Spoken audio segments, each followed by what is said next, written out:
বন্ধু, যাদেরকে আমরা ভালোবাসি তাদের জন্য আমরা কত কি না করতে চাই।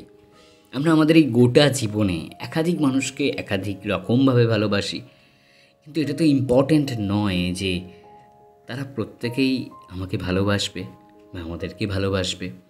কিন্তু আমরা ভালোবেসে তাদের সমস্ত কিছুতে হ্যাঁ বলতে থাকি। আর অনেকে এই হ্যাঁটার ফায়দাও তোলে, নানা রকম ফ্যাসিলিটিস আমাদের থেকে নিতে চায়, এবং এই প্রতিদিন প্রতি মুহূর্তে সবার জন্য করতে করতে একটা সময় নিজেদেরকে খুব ভারী বলে মনে হয়। তাদের চোখে নিজের জন্য আর গুরুত্ব খুঁজে পাওয়া যায় না। তখন যখন বাধ্য হয়ে তাকে না বলতে হয়, সেই মুহূর্তে সে আমাদেরকে নিয়ে খারাপ ভাবা শুরু করে।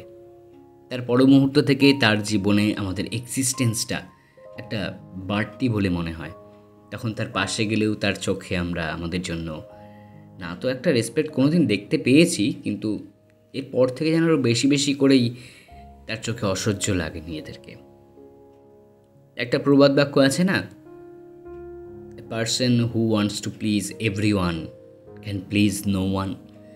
একটা মানুষ যে সকলকে শান্তি দিতে চায়, খুশি দিতে চায়, সন্তুষ্ট করতে চায়, সে আসলে কাউকেই কমপ্লিটলি সন্তুষ্ট করতে পারে না। এটাই সত্যি, কাউকে সারা জীবন সন্তুষ্ট করা যায় না।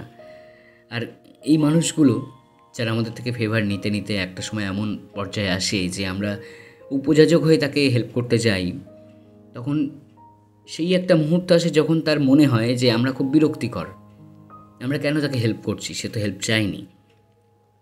কিন্তু সে আমাদের এই ভালোবাসাটা কিন্তু বোঝে না। তাই বন্ধু, এই কথাটা সত্যি যে একটা মানুষ যে সকলকে খুশি করতে চায়, সে আসলে কাউকেই খুশি করতে পারে না।